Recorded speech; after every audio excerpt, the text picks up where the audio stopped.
Hello friends, welcome to learning classes. आज date है 4 जनवरी 2023। देखते हैं आज के टॉप 10 करंट जीके और करंट अफेयर्स के क्वेश्चन। देखते हैं आज का पहला क्वेश्चन। श्रीशैलम मंदिर कहाँ स्थित है? इसका आंसर है option number D, Nandyal. Srisailam के बारे में जानकारी देखते हैं। इसे भ्रामरांबा मल्लिकार्जुन मंदिर के नाम से भी जाना जाता है। यह आंध्र प्रदेश के नांदयाल में स्थित है।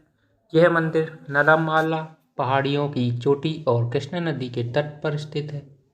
यह भारत का एकमात्र मंदिर है जो शैववाद और शक्तिवाद दोनों के लिए महत्वपूर्ण है। इसे भगवान शिव के 12 ज्योतिर्लिंगों में से एक और देवी पार्वती के 18 महाशक्तिपीठों में से एक माना जाता है। यह आंध्र प्रदेश में स्थित है। आंध्र प्रदेश की राजधानी है अमरावती। राज्यपाल हैं विश्वभूषण हरिचंदन। मुख्यमंत्री हैं एस जगन मोहन रेड्डी। सीमावर्ती इसके राज्य हैं महाराष्ट्र, छत्तीसगढ़, उड़ीसा, तमिलनाडु, कर्नाटक और तेलंगाना। अगला क्वेश्चन देखते हैं हमारा। ब्लू कार्बन क्या है? इसका आंसर है ऑप्शन नंबर ए, तटीय और समुद्री पारिस्थितिक तंत्र में संग्रहीन कार्बन। ब्लू कार्बन की जानकारी देखते हैं। ब्लू कार्बन या नीले कार्बन जो विशेष रूप से पौधों के भीतर और नीचे तलछट में कार्बन को स्टोर करने की उनकी क्षमता के लिए महत्वपूर्ण है। वैज्ञानिक आकलन से पता चलता है कि वे स्थलीय वनों की तुलना में 2 से 4 गुना अधिक कार्बन का पृथक्करण कर सकते हैं और इस प्रकार उन्हें जलवायु परिवर्तन के लिए प्रकृति आधारित समाधानों का एक प्रमुख घटक माना जाता है। भारत में वर्तमान में लगभग 5000 वर्ग किलोमीटर मैंग्रोव है, 500 वर्ग किलोमीटर समुद्री घास और लगभग 300 से 1400 वर्ग किलोमीटर नमक दलदल हो सकते हैं। वे संचयी रूप से देश के कुल क्षेत्रफल का लगभग 0.5% होता है। और अगला क्वेश्चन है क्वेश्चन नंबर 3। महादेव बेसिन से मालाप्रभा नदी के बेसिन में पानी मोड़ने के लिए कौन सा बांध बनाया गया है? इसका आंसर है ऑप्शन नंबर डी, कलसा बंदूरी परियोजना। यह एक बांध है जिसे महादेव बेसिन से पानी को मालाप्रभा नदी के घाटे वाले बेसिन में मोड़ने के लिए डिजाइन किया गया है।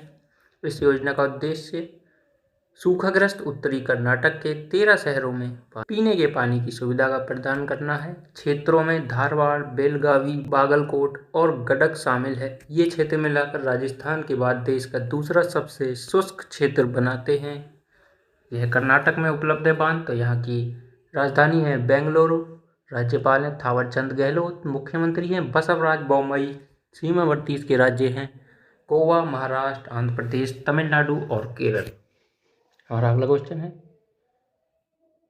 राष्ट्रीय जल अकादमी कहाँ स्थित है? इसका आंसर है ऑप्शन नंबर डी, पुणे में।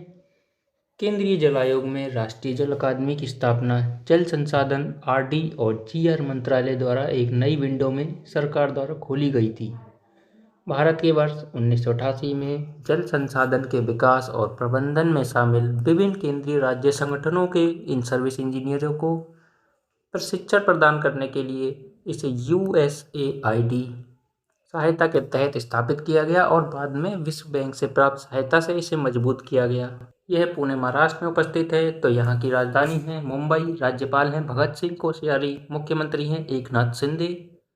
सीमावर्ती राज्य हैं यहाँ के गुजरात, मध्य प्रदेश, छत्तीसगढ़, कर्नाटक, आंध्र प्रदेश और गोवा।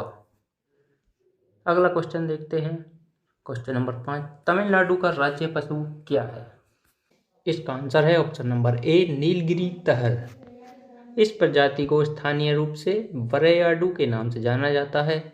तमिल संगम साहित्य में 2000 साल पुराने नीलगिरी तहर के कई संदर्भ हैं।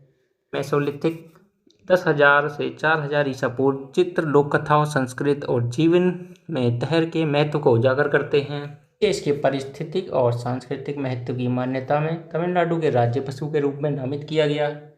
IUCN में इसकी स्थिति एक लुप्तप्राय प्रजाति के रूप में सूचीबद्ध किया गया है और भारत में वन्यजीव संरक्षण अधिनियम 1972 की अनुसूची 1 के तहत संरक्षित है। यह तमिलनाडु का राज्य पशु है। तो तमिलनाडु की राजधानी है चेन्नई। राज्यपाल हैं यहाँ के RN रवि। मुख्यमंत्री हैं MK स्टालिन। सीमावर्ती राज्य हैं यहाँ के केरल, कर्नाटक और आंध्र प्रदेश। अगला क्वेश्चन है सरसा नदी कहाँ से निकलती है? इसका आंसर है option number D, Solan. Sarsa नदी, यह नदी दक्षिणी हिमाचल प्रदेश की शिवालिक तलहटी से निकलती है। यह सोलान जिले के पश्चिमी भाग में बहती है, फिर दिवारी गांव के पास पंजाब में प्रवेश करती है। सरसा पंजाब में पूर्वी भाग में सतलज नदी में मिलती है। परिवार विचोरा नाम का गुरुद्वारा माजरी गांव में सरसा नदी के किनारे स्थित है। यह हिमाचल प्रदेश में है। यहाँ की राजधानी है शिमला। राज्यपाल है राजेंद्र विश्वनाथ अर्लेकर। मुख्यमंत्री हैं सुखविंदर सिंह सुक्खू। और सीमावर्ती राज्य है यहाँ के जम्मू और कश्मीर, पंजाब, हरियाणा। अगला क्वेश्चन देखते हैं। क्वेश्चन नंबर 7 है, गुरु गोविंद सिंह जी सिखों के कौन से गुरु थे? इसका आंसर है ऑप्शन नंबर सी, जो कि 10 है।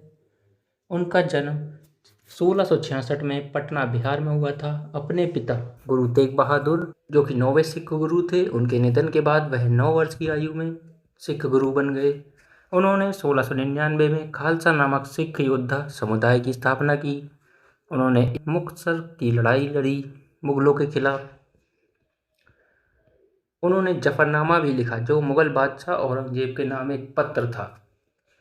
इनका जन्म बिहार में हुआ था। वहाँ की राजधानी है पटना। राज्यपाल हैं फागू चौहान। मुख्यमंत्री हैं नीतीश कुमार। सीमावर्ती राज्य है यहाँ का झारखंड, उत्तर प्रदेश, पश्चिम बंगाल। अगला क्वेश्चन देखते हैं। क्वेश्चन नंबर 8, सत्येंद्र नाथ बोस किसके लिए जाने जाते हैं? इसका आंसर है ऑप्शन नंबर ए, क्वांटम भौतिकी या क्वांटम फिजिक्स।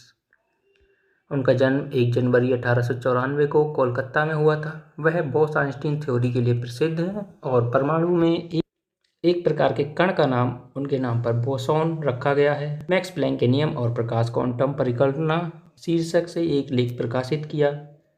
आइंस्टीन ने इस लेख की इतनी सराहना की कि उन्होंने खुद इसका जर्मन में अनुवाद किया और इसे जर्मनी में एक प्रसिद्ध पत्रिका जिटस्क्रिफ्ट पर फिजिक्स में प्रकाशन के लिए भेजा। सत्येंद्रनाथ बोस को उनकी उत्कृष्ट उपलब्धि के लिए भारत सरकार द्वारा पद्म भूषण से सम्मानित किया गया था। पश्चिम बंगाल की राजधानी है कोलकाता। राज्यपाल हैं डॉक्टर CV आनंद बोस। मुख्यमंत्री हैं ममता बनर्जी। सीमावर्ती राज्य हैं उड़ीसा, झारखंड, बिहार और सिक्किम। अगला क्वेश्चन देखते हैं। क्वेश्चन नंबर 9, वाक्यांश क्वांटम वर्चस्व 2011 में किसके द्वारा दिया गया है? इसका आंसर है option number A, John Preskill. John Preskill द्वारा 2011 में क्वांटम वर्चस्व वाक्यांश गढ़ा गया था।